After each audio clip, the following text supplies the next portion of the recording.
안녕하세요. 민지의 꿀사연입니다. 즐겁게 감상하시고 구독과 좋아요도 많이 눌러주세요. 그럼 사연 시작해 볼까요? 정옥이 할머니는 구수한 된장찌개를 끓여놓고 저를 기다리고 있었어요. 제가 퇴근하기만 기다리신 것 같더라고요. 어서 옷 갈아입고 오라면서 손짓을 하는 정옥이 할머니를 보니 힘들었던 하루의 피로가 싹 잊혀지는 기분이었어요. 할머니는 제가 와서 신이 나신 듯 얼굴 표정이 엄청 밝아지셨죠. 저는 할머니가 왜 그렇게 제가 퇴근하고 돌아오기만을 기다리는지 다 알고 있어요. 바로 우리 둘만 아는 그런 비밀이 있기 때문이죠. 어서 밥을 먹고 할머니랑 좋은 시간을 보내고 싶은 생각에 저도 마음이 급해지기는 했는데요. 그래도 푸짐하게 차려진 저녁을 외면할 수는 없잖아요. 먹성 좋게 저녁을 먹는 저를 쳐다보면서 할머니는 천천히 많이 먹으라고 저를 토닥여 주시네요. 그리고는 안방에 가서 이부자리를 정돈해 놓겠다면서 일어나셨죠. 올해 60대 초반이 된 정옥이 할머니는 참 정정하신 분이에요. 제가 이 단독주택으로 이사를 들어오면서 알게 된 집주인 할머니인데요. 저에게 얼마나 다정하게 대해주시는지 몰라요. 저도 평생을 아빠랑 단둘이만 살아온 탓에 엄마나 할머니의 사랑이 늘 그리웠거든요. 그런 제 마음의 빈자리를 정옥이 할머니가 채워주고 있어서 정말로 좋답니다. 그리고 정옥이 할머니가 아직 엄청 정정하신 편이라 둘이서 좋은 시간을 보낼 때도 만족스러운 편이에요. 또 엄청 능숙하시기도 하고요. 저에게 너무 잘해주는 정옥이 할머니와의 이야기 들려드려 볼게요. 저는 올해 20대 중반이 된 남성이에요. 전문대를 졸업하고 취업을 하려다 보니 얼마 전 이곳 시내로 이사를 오게 되었죠. 얼마 전까지 아빠랑 농촌 시골 마을에서 단둘이 평생을 살아왔어요. 아빠는 평생 농사를 지어오신 분이신데요.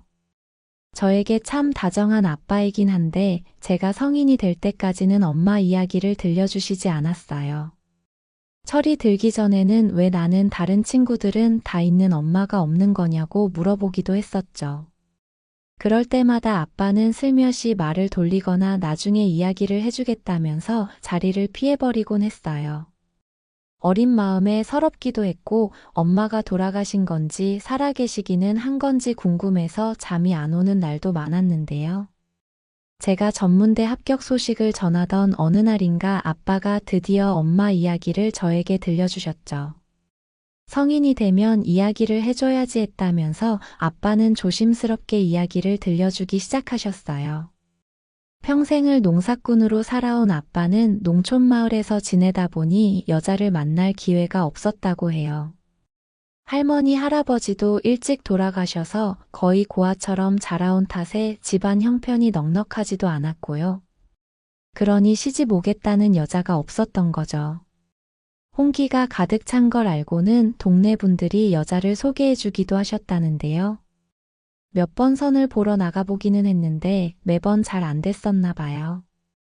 혼자 농사나 지으면서 살아야겠다 생각하고 있었는데 옆 동네 춘식이 아저씨가 국제 결혼이라는 걸 소개해 줬다고 하더라고요. 베트남이나 미얀마 이런 데서 한국으로 시집 오고 싶어 하는 젊은 여자들이 있고 또 그런 여성들이 한국에 와서 농사일도 도우면서 잘 사는 사람들이 많다고 말이죠. 아빠는 그 이야기를 듣고 고민을 참 많이 했다고 했어요. 그렇게까지 해서 결혼을 해야 하는 걸까 싶기도 했고 외국 여자랑 잘 살 수 있을까 걱정이 되기도 했대요. 아빠는 고민을 많이 하다가 자식도 낳고 싶고 부부가 같이 농사를 지으면 돈도 더 빨리 모으지 않을까 하는 기대감에 국제 결혼을 결국 하기로 마음을 먹으셨대요. 고아처럼 자라온 아빠도 가정이라는 걸 갖고 싶으셨던 거겠죠. 그렇게 30대 후반쯤 되었을 때 한 업체를 통해서 베트남 국제 결혼을 하셨던 거죠. 옆 동네 춘식이 아저씨 소개로 국제 결혼을 하고 살고 있는 다른 아저씨 집에 가보기도 하셨다는데요. 아이 낳고 재밌게 사는 듯한 모습이 괜찮아 보였고 저렇게만 살아도 나쁘지 않겠다는 생각에 결심을 하셨다고 했어요. 그렇게 국제결혼업체 연락처까지 받고 진행을 하게 되었다나 봐요. 그 당시 업체의 비용을 수천 지불했다고 했어요. 사기를 당하는 건 아닐까 5만 가지 걱정이 되기도 했지만 결국 베트남으로 출국하게 되었고요.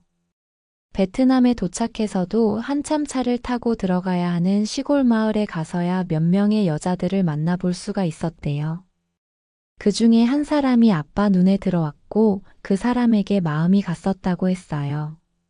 나이는 아빠보다 20살 가까이 어린 베트남 시골 여성이었는데 귀여워 보이는 모습이 마음에 들어서 그 여자분을 선택했다고 했죠.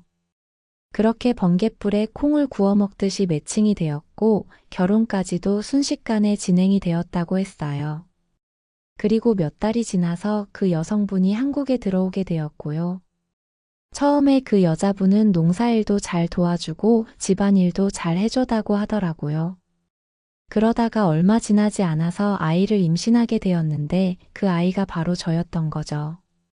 아빠는 제가 태어나던 그날이 살면서 가장 행복했던 날이라고 이야기를 하셨어요.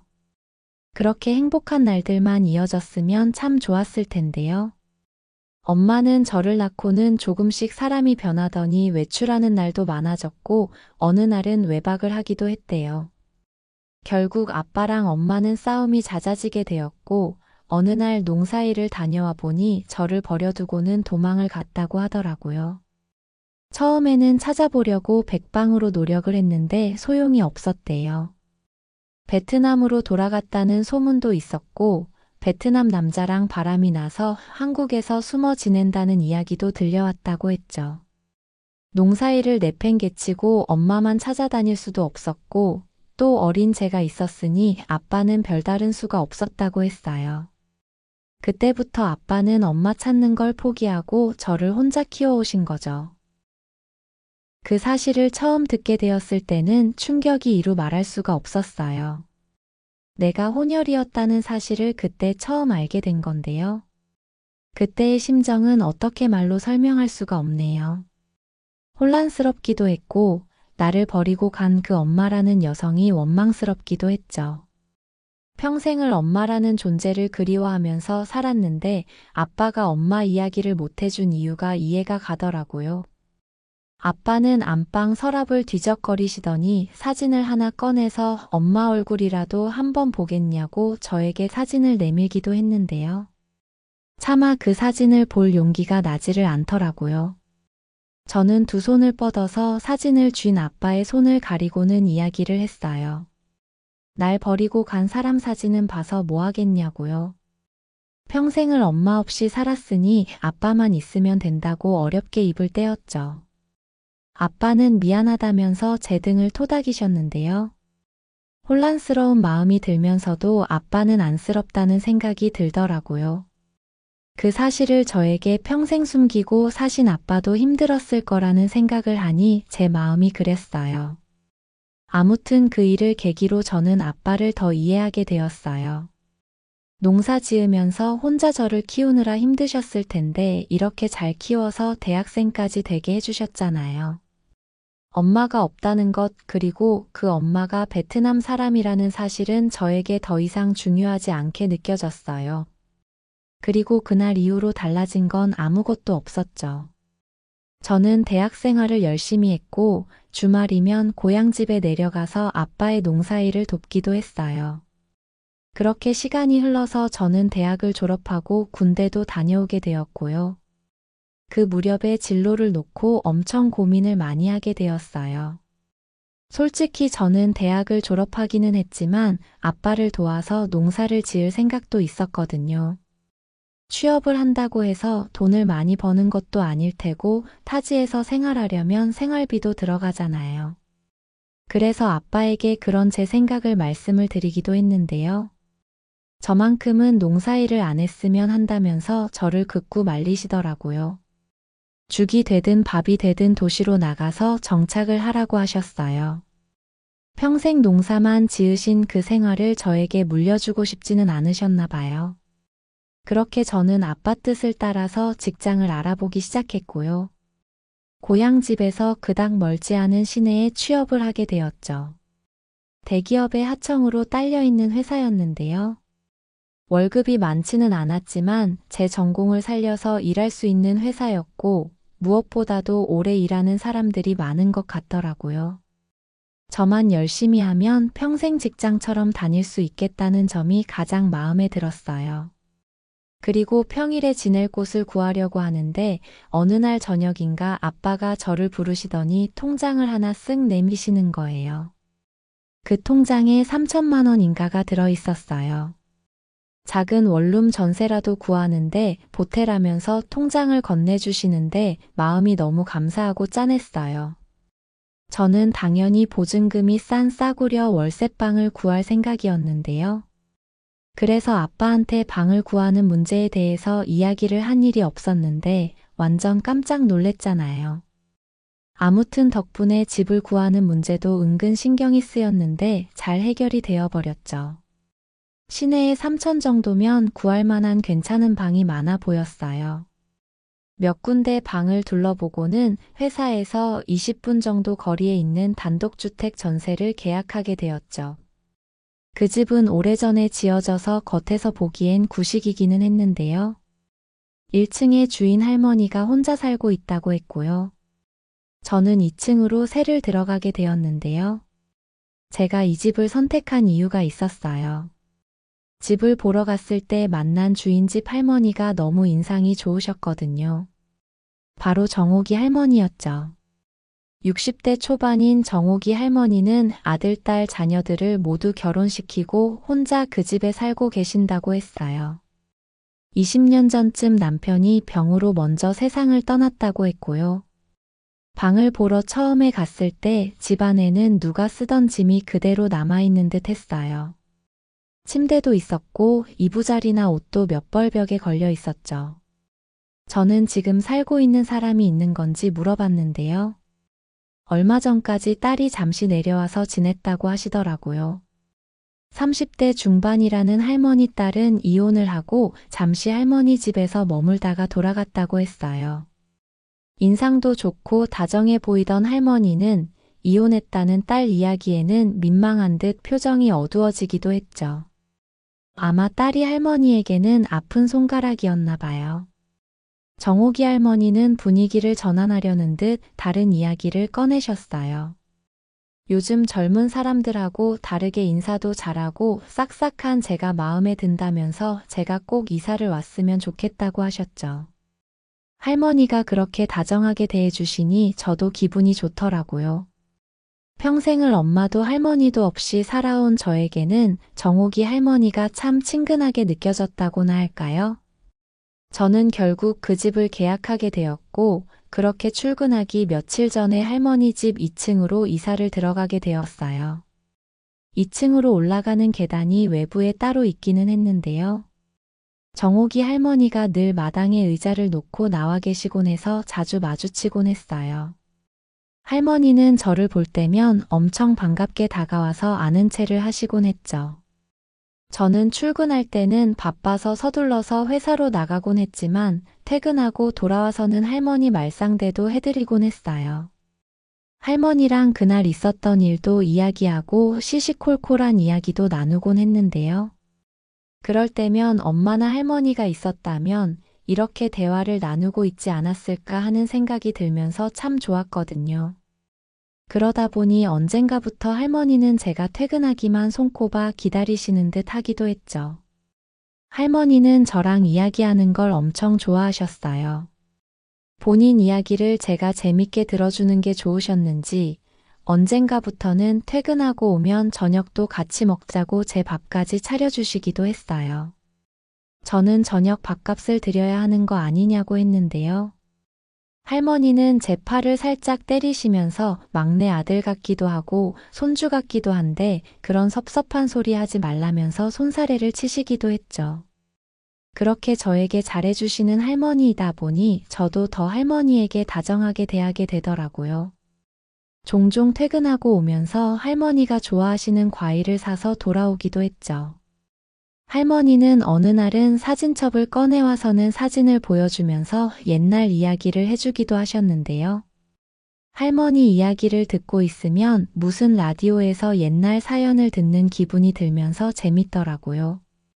입담이 좋은 편이었던 할머니 이야기를 듣고 있자면 정말로 시간 가는 줄도 모를 정도였죠.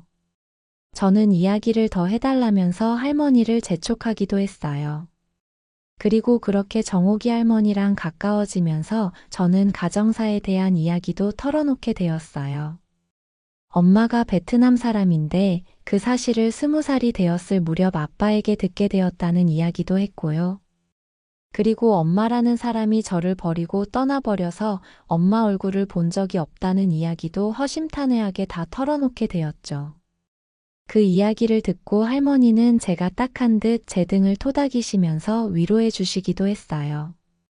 그러던 어느 날이었는데요. 그날도 저녁을 얻어먹고 같이 안방에 앉아서 할머니의 옛날 이야기를 듣기도 하고 이런저런 대화를 나누던 중이었어요.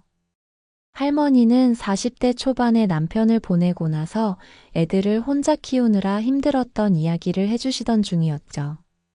저는 40대면 너무 젊은 나이인데 재혼 생각은 해보신 적 없냐고 물어봤는데요. 정옥이 할머니는 재혼 생각이 왜 없었겠냐면서 세상 어느 과부가 남자를 그리워하지 않았겠냐고 익살스럽게 이야기를 하셨어요. 그러기는 했는데 애들이 그 당시만 해도 예민할 나이여서 재혼할 엄두를 못 냈다고 하시더라고요. 여자로 괜찮은 시절을 다 보내고 이제 이렇게 늙어버린 할머니가 되었다고 씁쓸한 웃음을 웃기도 하셨죠. 저는 정옥이 할머니를 위로해드리고 싶었어요. 그런 마음이 들자 할머니 손을 잡으면서 그날은 1층에서 할머니랑 같이 자고 출근하겠다고 이야기를 했죠. 저의 그 이야기에 할머니는 놀라기도 하셨지만 이내 엄청 좋으신 듯 갑자기 벌떡 일어나시더라고요. 그러면서 폭신한 이불을 준비하겠다고 하시면서 장롱을 뒤적거리셨죠. 저는 아무 데서나 다 잘 잔다고 힘들게 그러시지 말라고 할머니를 말렸어요. 그냥 베개만 하나 더 꺼내달라고 이야기를 드렸죠. 그렇게 저는 그날 정옥이 할머니랑 함께 누워서 이야기를 나누게 되었어요. 시내이기는 했지만 집 앞에는 가로등도 없어서 불을 끄면 방 안은 아무것도 보이지 않을 만큼 칠흑처럼 어두워졌는데요. 그러다 보니 서로의 숨소리만 들려서 더 야릇한 느낌이 들기도 했죠. 처음에는 살짝 달아올라서 들이대는 저를 보고는 할머니는 놀라기도 하셨는데요. 잠깐 머뭇거리는 느낌이 들기도 했지만 이내 할머니는 저에게 못해줄 게 없을 것 같다면서 하고 싶은 대로 하라고 허락을 해버리셨어요.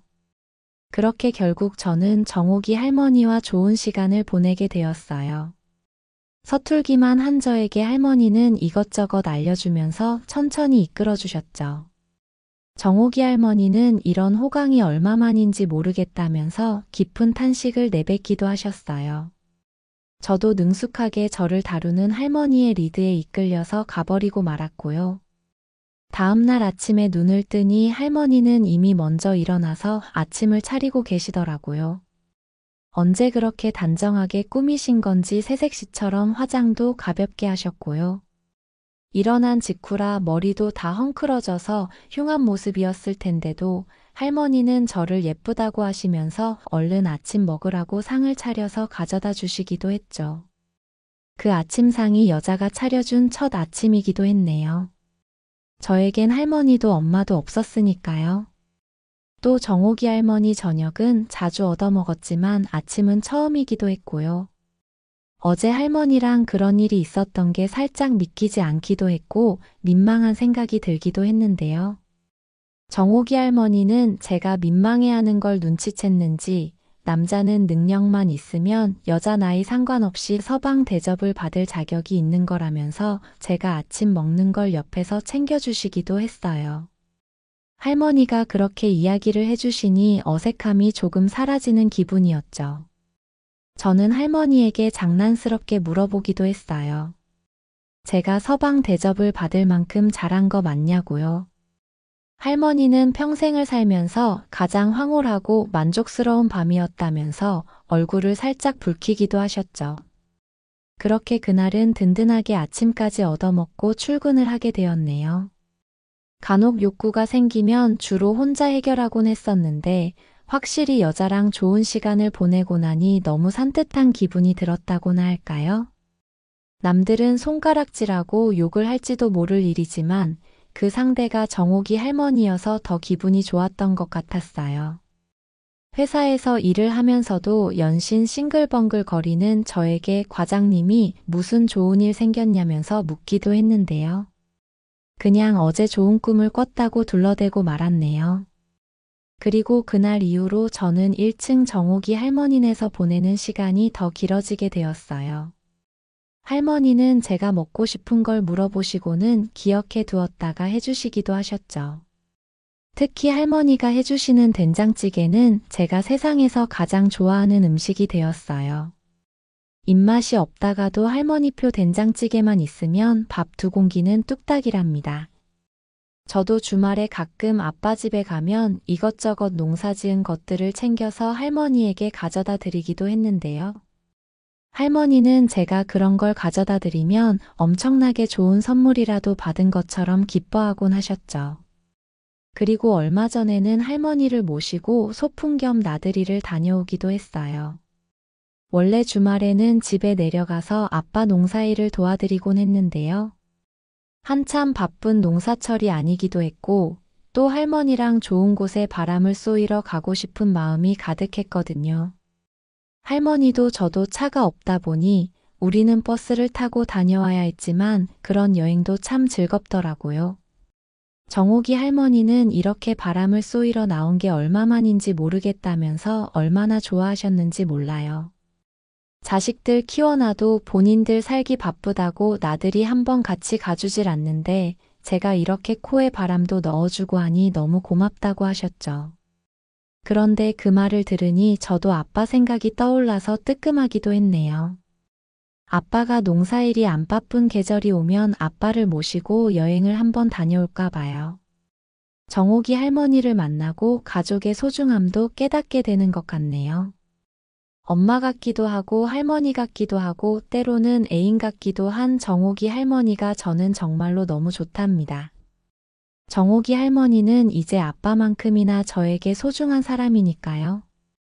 제 이야기는 여기까지입니다. 들어주셔서 고맙습니다.